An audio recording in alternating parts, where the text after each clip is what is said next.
Allie. And Jesse. And this is Design for Adventure. We're a married couple figuring out family travel, Disney trips, running races, parenting, And how to make adventures actually work in real life. Yes, we travel with our kids. And still manage to have a good time. And if you love making memories and want an adventure that fits real life, you're in the right place. Hello everyone. Here today we're going to talk about surviving road trips without screens. How to entertain kids in the car without using any electronics. And this is a decision that we consciously made in an effort to reduce the amount of screen time that our kids get. We made the decision back when our son was young to not ever introduce electronics into the car. That has helped us in the long run as he's gotten older, and we've done the same with our daughter, and we did the same with our daughter. And some of our reasoning behind that was because we would see some negative behaviors from our son when we went to take, like, TV. That's really the only electronic he's ever used, is watching the TV. But we get some negative behaviors when we would go to turn the TV off or turn his show off. The other thing, just all the studies that have come out showing how bad excessive screen time can be for young kids. And we fully agree with that because, we think that our kids should be outside more than they're inside, and especially if they're inside on screens. When we would turn Paw Patrol off, our son would have a tantrum. And so we definitely realized that that was just not behavior A, you want on vacation, or B, you want in the car. We really became conscious of what we were doing and how we were entertaining our son when he was really young. So we're not a no screens ever family. We do watch TV. Our kids still watch TV. They love their Winnie the Pooh and Little Bear and Bluey. Don't get us wrong. Especially when we're traveling in hotels in the morning and usually in the evening. It's just a good way to distract them while we unpack the car or we're trying to figure out where to go to eat. We still watch TV. But the goal here is that we try not to do it in the car. We don't try and hand them an electronic in the car that will distract them. And we're not perfect. We're not trying to make it sound like we're perfect by any means, because we're not. No, we're parents. We're parents with two very real kids. So we'll talk about some of our stories we've had and what we try and do in the car now with both our kids and how we entertain them. And also acknowledge that every child is different. Ages are different. Boy versus girl is different. So what may work for us may not work for you, or may not work at this season in life. It may work in a year or two. We want to give you some tips and tricks so maybe you get through a road trip without handing an iPad or your phone to your children. And honestly, the best tip is just to never even introduce it in the car. And also, we don't even own any like iPads or tablets or anything like that. The only electronics in our house are, we both have a cell phone and one laptop between the two of us, and then one TV. That's it. So some of the road trips that we've taken, when our son was about 6 months old, we drove from Tennessee out to the west side of South Dakota. And that's the one where we talked about in a previous episode where he had a big poop blowout at Mount Rushmore National Park, or National Monument. So that was really long just because of the way we did it. So we went actually north first. So we went from Tennessee to Kentucky, and then from Kentucky over to Missouri, then from Missouri to South Dakota, just so we could stop and see both sets of grandparents. So we were in the car for how many days? Oh, gee. Was that 3 or 4 days of driving? Yeah, for sure. Yeah. Till we got to South Dakota. So that was definitely a 4-day till we got to South Dakota. And then we only took 3 days Probably back? 3 days, yeah. Probably 3 days back. Yep. And then another big one's because we're in the military, sometimes we are forced to take long road trips. We drove from Tennessee to Texas. We took 4 days. South Texas. Not North Texas. That makes a big difference. No, it's 1 full day just to be in Texas. Yeah. So we traveled 4 days with our son, who was 18 months old at the time. Mm-hmm. So that was another long trip. And then another road trip that we touched on in a previous episode with our daughter pooping out at Carlsbad Caverns National Park. We took a road trip to Big Bend National Park. And at that point, our son was 2 years old, and our daughter was like 6 weeks. 7 weeks? 7 weeks, yeah, she was little. She was really young. So that was not as long, but it just felt long because there was nothing around us. Yeah. We were truly on our own at times. But traveling with a 7-week-old is really pretty sweet, because she can't do much. All she does is sit there anyway. The only problem we had on that trip was her pooping. Yeah. She all was the time. just slept Yeah. and ate, then slept again. Play with a rattle occasionally. Yeah, she was pretty easy. Yeah, she was the easy one. And then our next military move from South Texas out to Virginia, that was a big one. Thankfully, we had my mom along with us for that one to help entertain the kids in the back seat. Pro tip, bring a grandparent if you can. Yeah, if available, bring a grandparent. But even if we didn't have her, I think we still would have made it from Texas to Virginia. So it was 5 days in the car. It just would have taken longer. Each day would have been longer because we had to drive separate vehicles since we were moving. So it would have just been me with both kids by myself, or we would have had to split the kids, I think, somehow. Yeah, probably. That way we each had one. So if you find yourself in that situation too, either see if you can bring the grandparent to help out or split the kids, have each parent have one if you have the ability, because I think that was key, because that was 5 days. Yeah. 5 very long days. And then one last big road trip we took was all the way from Virginia all the way up to Bar Harbor, Maine, and hitting up every single New England state along the way. And again, your parents accompanied us on that trip, but we were in 2 different vehicles. So that was really fun. So that was a race trip for us. So it was 6 states, 6 races, 6 days. There was only like 2 to 3 hours in between each place that we had to go. Yeah, if that. If that. And so we were lucky there. My parents let us put the car seats in their car. So that was nice. That was really nice. But then we had to give all of the toys and instructions to my parents to entertain the kids, and they were in for a rude awakening. So I think after the first time they did that, I think we had to give them some more instructions. Yeah, you learn quickly though. Yep, we really learned our daughter loves apples. Yeah, it could take 45 minutes to eat one, so that's really nice. And it would just entertain her. You didn't have to do anything. You just handed her an apple, and she would just gnaw on it for 45 minutes. It was great. Yeah. But at the end of that New England trip, we still had to drive all the way back from Bar Harbor, Maine, all the way back down to Virginia. And that took 2 full days of driving. Very thankful when we got home after the end of that trip. But as you can see, we've done a lot of road trips, and those are just the long ones. That's not even just the 6 hours we have to drive just to see grandparents that we do around the holidays, or the 2-hour trip to go do some kind of other something, or the 1-hour road trips just to get to a museum or something else we want to do. Because we've done the grandparent loop a few times too, driving from Virginia to Ohio to Missouri and back to Virginia. So those are pretty intense road trips as well. Especially in the winter when it starts snowing unexpectedly. Yes. So we've done our fair share of driving with our kids. It's starting with our son at six weeks all the way to now. And I think that is a good way to introduce it to them, is just starting early so that they don't really know any better. So, yeah. So like we said, we never brought iPads or tablets into the car. So our son never knew to ask for them. And then same with our daughter. She doesn't know to ask for anything like that because she has never seen one, because we don't own them. And so it's not something she would even think to ask us. Even our son wouldn't even think to ask us because we don't have one. Yeah. Yeah. It's easy as that. So, yeah, that's if you have the ability to not even introduce them to the car, that's the first thing, because then they can't ask for them. If you've already brought them into the car, don't bring them. Just rip the Band-Aid off. So when they ask for them, be like, we forgot them. We don't have them. Whoops. That may be the best way to introduce no iPads, no electronics into the car. And I would say, just say oops, I left it at home, and then quickly change the subject. Whether that's to like a snack or like a game you could play, just like I Spy. We play a lot of I Spy on road trips, or hand them magnet tiles, or just some sort of toy that they would like to play with. So one thing we do is we have special car toys. So I have toys in the diaper bag that are car-only toys. We don't play with them in the house. We don't do anything else with them except when we go somewhere in the car or a restaurant.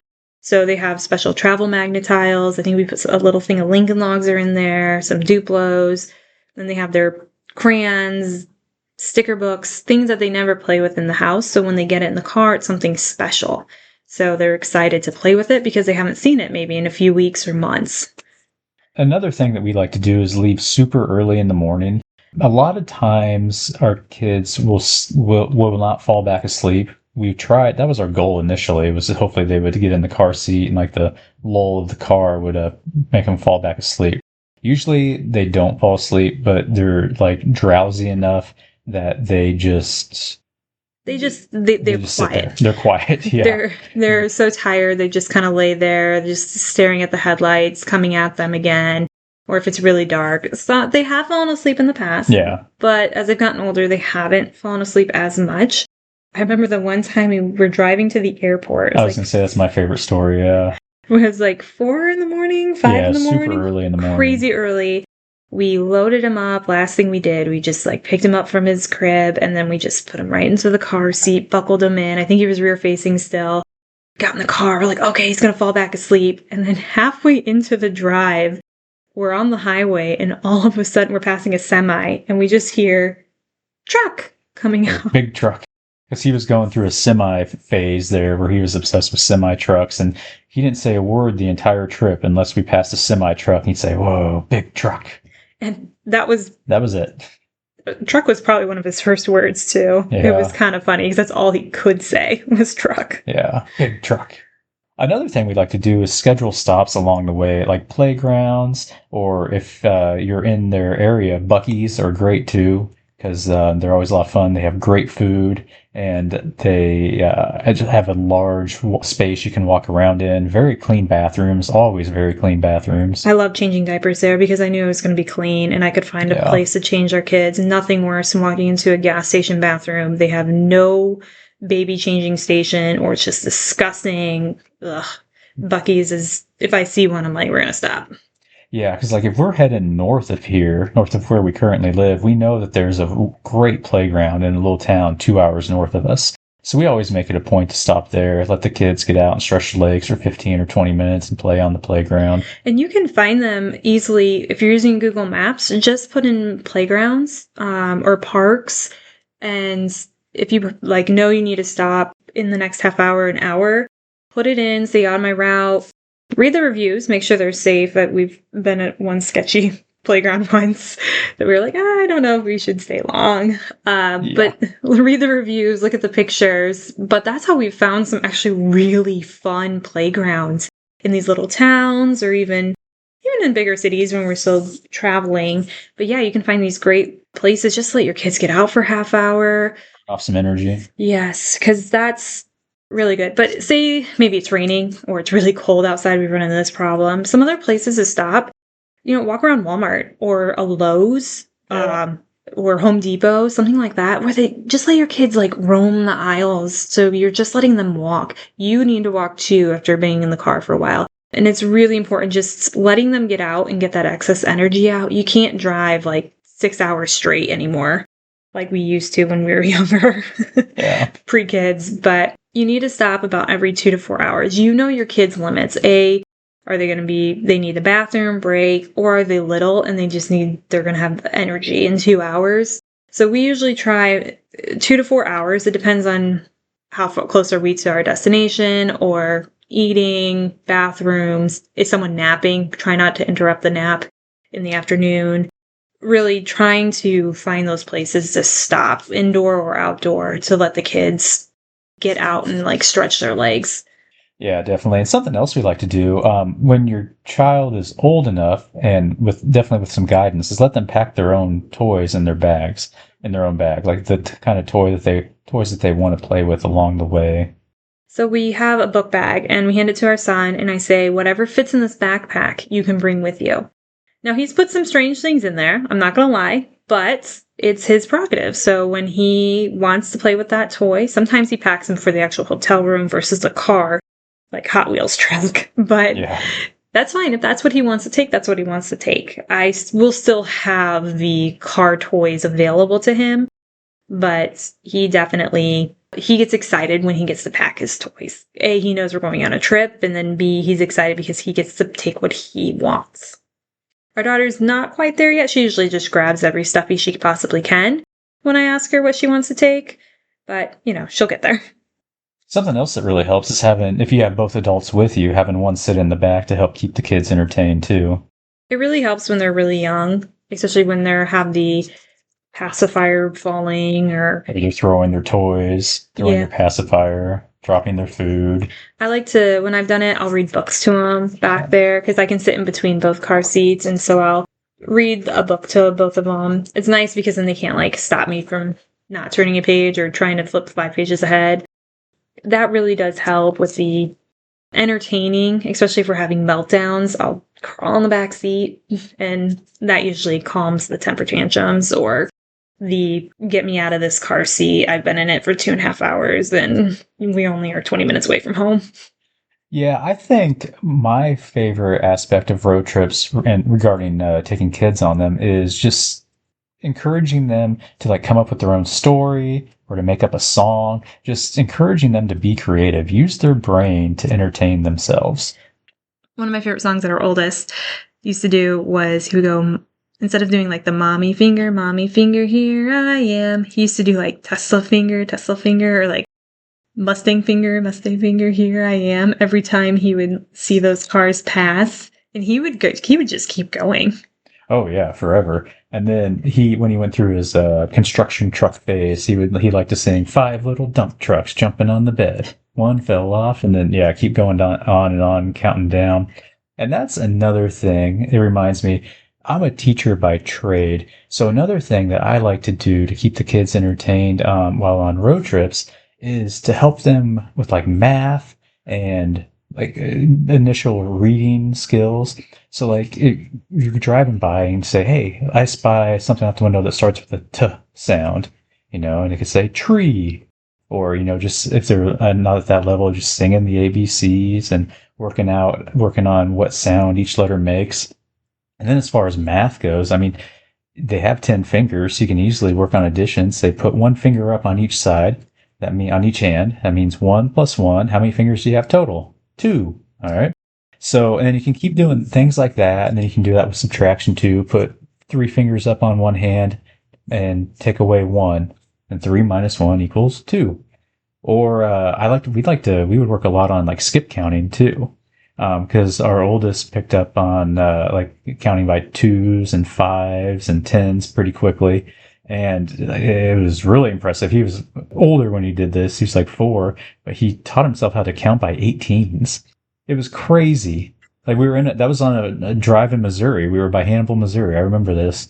And all of a sudden he goes, 118 is 18, 2 18s is 36, 3 18s is, and he'd have to think for a minute. He'd say, 54. And as he's figuring this out, like Ellie and I are up in the front seat and we're like, is he right? Because we had to think about it. Yeah. I don't just naturally know how to count by 18s. Yeah, and he got all the way up to 180. He took it to 10 times. It took time, and we had to help him with those bigger numbers, but he just wanted to do it, and we encouraged out of sheer boredom. Yes, and there's nothing wrong with that. Boredom is so good for kids because that's when they get creative. Yes, sometimes you got to get past that first initial, I'm bored. And then once you get past it and they start figuring out how to entertain themselves, that's when you get this wanting to count by 18, making up songs, making up stories. It's incredible what these little minds can really do when given the opportunity. And we're not just, trying to entertain them the entire time. We got bored as kids in the car and we turned out okay. Yeah. I mean, it's okay for them to get bored with whatever they're playing with, go silent for a few minutes, and then all of a sudden come up with some game. Yeah, or a new story. I saw a great response the other day to your kid saying, I'm bored. And the parent says, well, what are you going to do about that? You put the onus back on them. Their boredom is not your problem. Their boredom is up to them, and they can choose to sit there and be bored, or they can use their mind to come up with something creative. You usually probably have plenty of toys or books or things to entertain them back there that isn't a laptop or iPad or tablet or your phone. Be like, yeah, you have options. Which one are you going to choose? Yep, it's on you.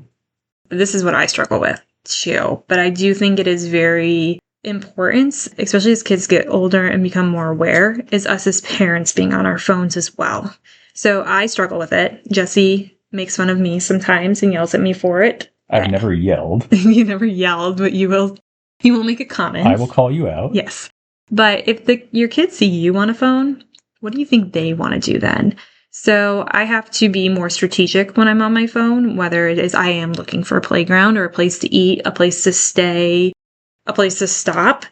And that's when I do need to then put my phone down and then be present for my kids. So if they're trying to sing a song or read or, they need me to do something, I can respond. I do struggle with it. Times you get bored and you just want to play a game on your phone, peruse the Facebook or Instagram. It is hard because we've trained ourselves as adults to do that.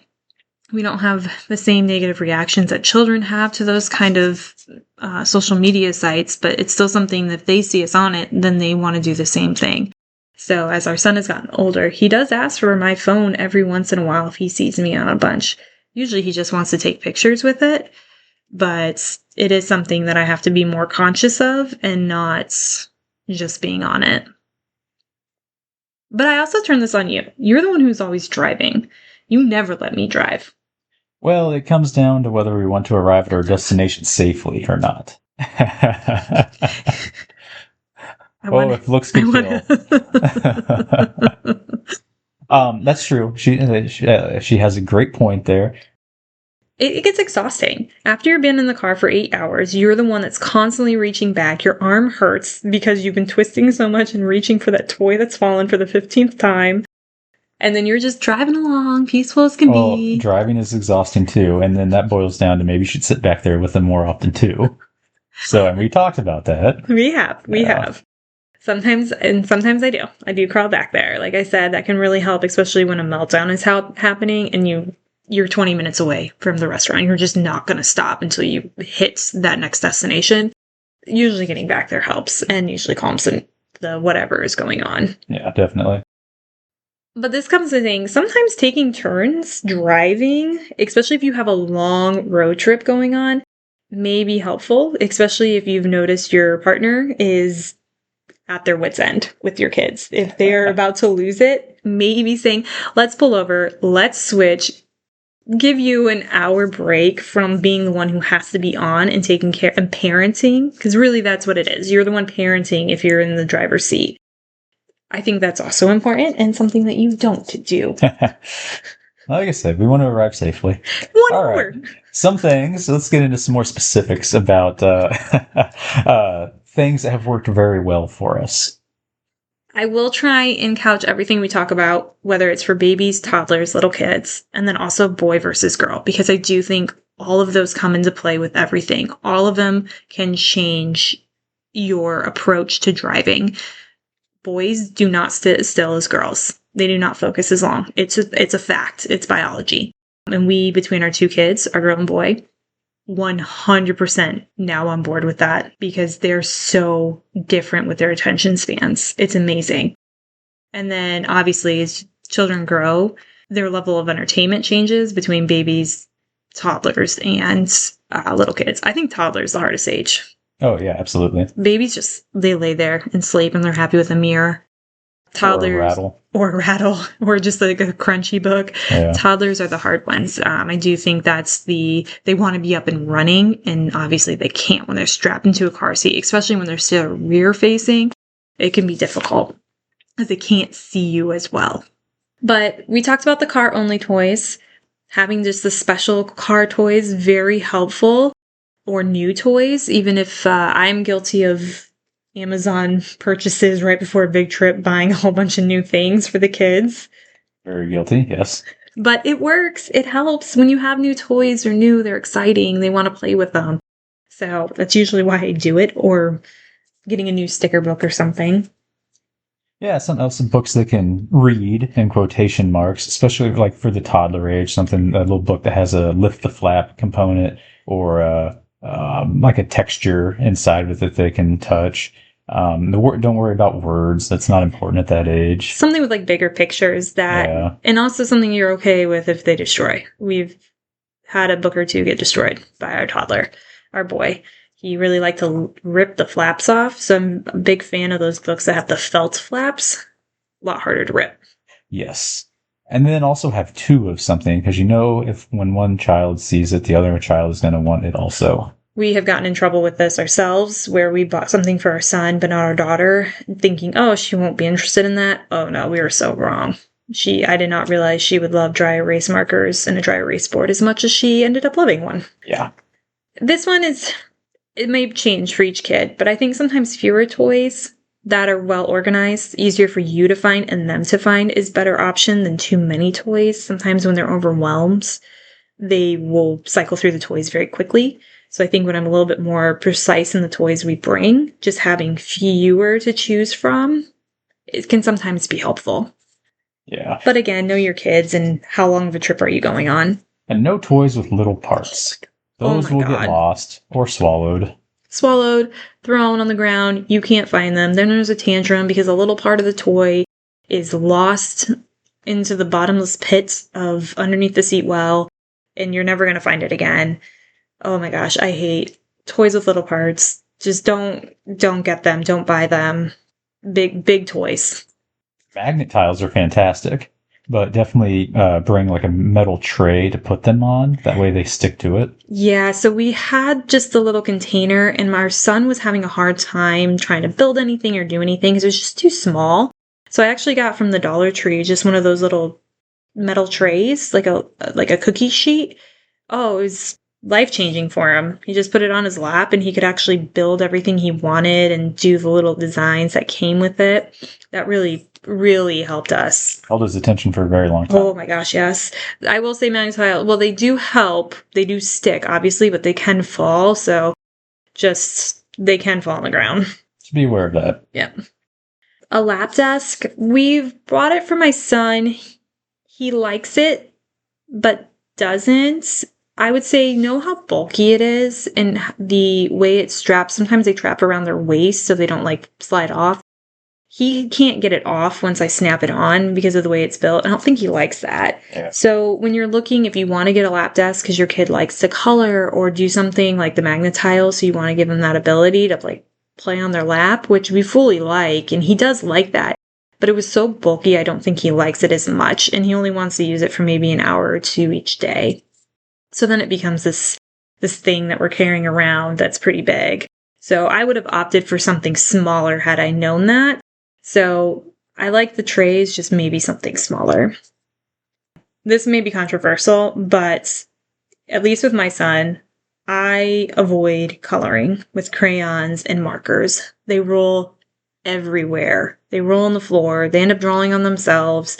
I would never trust my daughter with a marker because she will give herself tattoos or destroy whatever clothes she's wearing. She's already done it. It's just, those are so hard. I'm not saying don't have them for restaurants, but maybe avoid bringing those out because they're going to give you a headache. Now, we did just discover triangular crayons and colored pencils. They make them in triangles so they don't roll. You haven't had a chance to take them on a road trip yet, though. Yeah, we haven't tested those out yet. So those may be life-changing, but as of right now, coloring just doesn't hold my son's attention. It holds my daughter's, and she's only 2. Yeah. But our son, who's 5, just doesn't like to color. So if we do break out crayons and a coloring book, he just is not interested, and they just go flying. And it's just, so know your kids. If they're not into coloring, they're not going to be into coloring in a car. Make sure that the toys your children are bringing don't come with annoying sounds or don't produce any annoying sounds. Because when you're in a small enclosed space like a vehicle, that noise just seems to get amplified and it will drive you crazy. I'm not saying don't have any sounds, like any toys with any noise, because we do have a few things that make noise. Yeah, just don't have anything that like gets on your nerves. Yeah, so test it out. If you can handle it for a little while, okay. And if it's like after half hour, you're like, no, I'm done. That's fine. Then you can probably distract them or trade them for something else.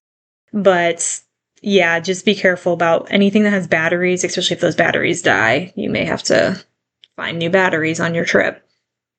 And then you have little games too, like car bingo, maps, if your kids are interested in those. I know our kids are interested in maps. They don't know how to read them, but they like to just look at them and unfold them and then try to fold them back together poorly. Our son does like to watch the map on Google Maps. He likes to watch the car and the blue line. You don't leave it on a lot for him. So then he asks for my phone with it on, which I'm not going to give him. But so I end up leaving my phone on for him. Sometimes. So he does like to watch that. And then, for 20 minutes, he'll just watch the car driving on the road, especially if you turn on the aerial view so you can see like the trees and houses and stuff. Yeah. Really likes that. But yeah, car bingo is fun when they learn how to slide. We played a lot of rounds of car bingo on our last trip up to Ohio from here. Yeah. So that was good. Even our daughter got into it. She couldn't do anything. She just wanted to hold the little sheet and slide it. And then busy books. Those have been hit or miss. It just depends on the trip, I think, with both kids. You have to be careful with those detachable pieces on those busy books, like the felt ones where they like completely come off because A, you can lose them, or B, if they're small enough, they'll try and eat them. But they have know your kid. If you think they'll like them, try them out. But the buckle sections, I think, have entertained both our kids for quite some time on certain trips. So that's been nice. And some other games too are just like simple verbal games like I Spy or, your ABC games you can come up with, or your math games, or just sing songs. Kids love songs. And if you are able, you can play songs through your radio and let them sing and dance along in their car seats. They love that. We played a lot of Bluey theme song, keep the kids happy sometimes. Yep, and then just conversations too. Let the kids tell stories and ask, like leading questions too. And then what happened next? Well, what color was the dragon? Things like that. Just ask little questions like that to get them to keep the creativity flowing and the story going. You'd be amazed with their imagination. Our son has created an entire world for one of his stuffed animals. It's amazing what he's come up with. And then talk about your actual trip. Where are you going? What are you seeing? What's going on outside the window? Who are you going to see? Who did you just see? Just ask them questions, tell them stories.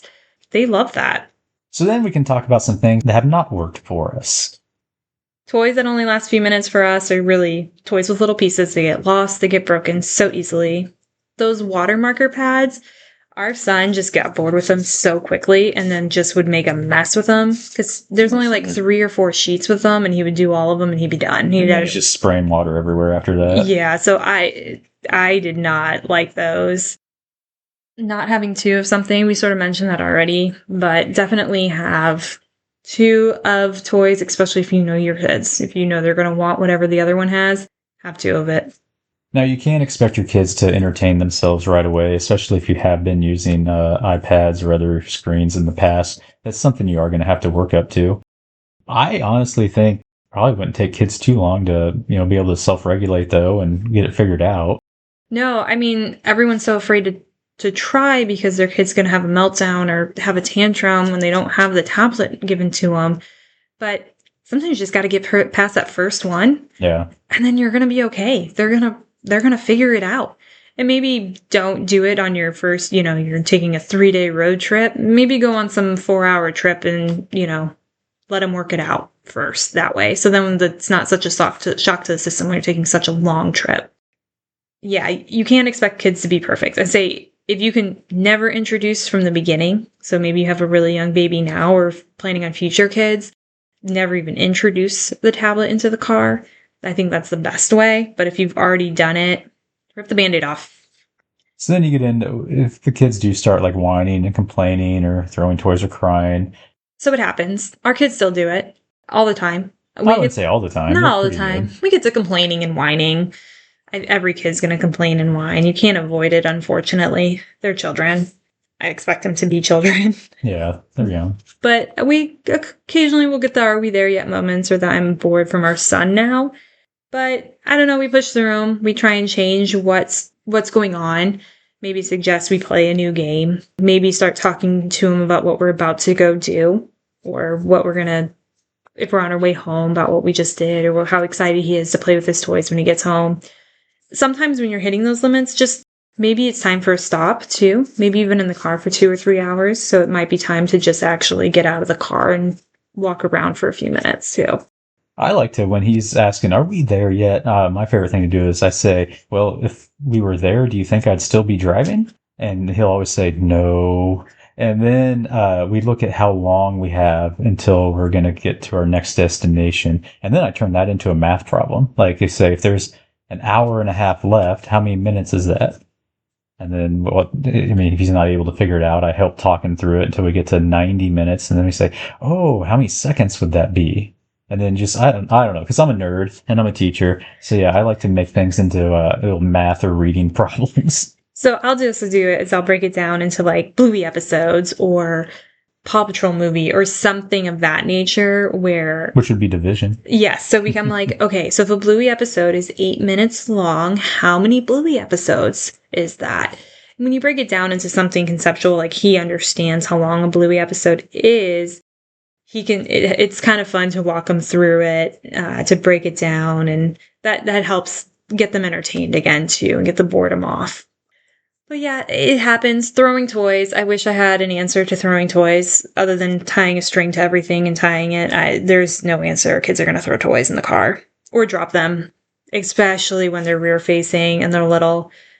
I just would have the bag of toys with me and hand one back, let our daughter play with it for 20 minutes, toss it, hand her another one. Maybe that one would last 10, hand her another toy. And then every time we'd stop the car, we would just pick them all up, put them back in the bag, start the cycle over again. So to recap, I guess some approaches you could take. If you're able, if you haven't reached that point yet, just never even introduce the iPad or the tablet in the vehicle. Just leave it at home, or don't even have one in general. Yep, just don't even have it, so they can't even ask for it. Like I said, if you haven't introduced it in the car, they won't even know to ask for it. And then remember, you are the parent. You're the boss, so just say no. You know, if they're asking for it, no. Answer's no. And they'll complain, but you are the boss, and just wait them out. They'll eventually get over it. Let them get through the tantrum. You know it's going to end. Yeah. If you need to stop the car on the side of the road, I mean, by all means, go for it. We've had to do that before. We've only done it once. Just once, yeah. And that's all it took. Yep. Some people like to wrap toys as a gift, so take their toys they already have, wrap them all in wrapping paper, Christmas, or whatever it is, and then it's kind of like a fun game for the kids to kind of open up a toy and have a rule that they can only open up one an hour or half hour, depending on how long you need to be in the car. We've never done that, but I have seen that one used. So just know if that would work or not. That seems a bit extra work for me. I don't think our kids need it, but that could be something you could do to really help, make it kind of fun. Yep, and if your car has a DVD player in it, I mean, I'd just say it's broken. Yep. Not even an option. Sorry, guys. Nope, it's not working today. Yeah. Like we said at the beginning, some of the stuff might not work every time. Ages change. Toys' interests change. Going from rear facing to front facing is going to change dynamics completely. It helped our son. I thought he got way more interested in the cars around him because he could see them better. Yeah. We haven't done a big road trip with our daughter front facing yet. That'll be the next one, though. Yeah, that'll be the next big trip we take. It'll be fun for her to see how she does. And that's going to change some things. Naps versus no naps, that changes the dynamics as well, because obviously during nap time you want to be driving so they fall asleep. And remember, some complaining is okay. Their kids are going to complain. You can get past it. It'll be fine.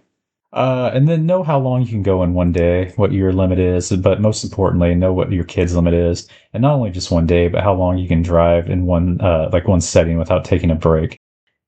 Don't try to push that limit too much, because that's when you'll get into a lot of the tantrums and the complaining. We can tell when our kids are done. Yeah. When it's nearing dinner time, we can just tell. Like, we've pushed them too far. We've got to be done today.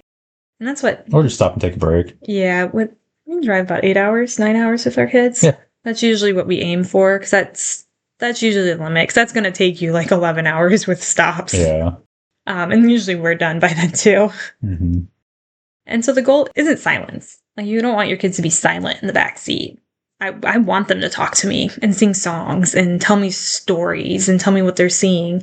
It's all about the connection. This is another great time for you to connect with your kids. They're your children. You want to know what they're thinking and their creativity and everything that goes on in those crazy little minds of theirs.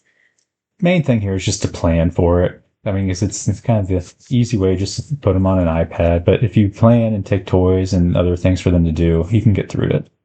It is. Planning sometimes can be hard, but you're planned, you're thought out, you have activities and games for them. I think you can have a really enjoyable time in the car with them. Absolutely. Not every minute's going to be perfect, but you can still have a good time. You can still have fun with your your kids. All right. So I think that wraps this episode up. Thank you for listening, and we'll see you on the next one. Yep. Thank you. Thanks so much for listening to Designed for Adventure. If you enjoyed this episode, make sure you're following the show and leave a quick review. It really helps more families find us. You can also find us on Instagram at Designed for Adventure Pod and Facebook at Designed for Adventure. Until next time, don't be afraid to get out there and have an adventure.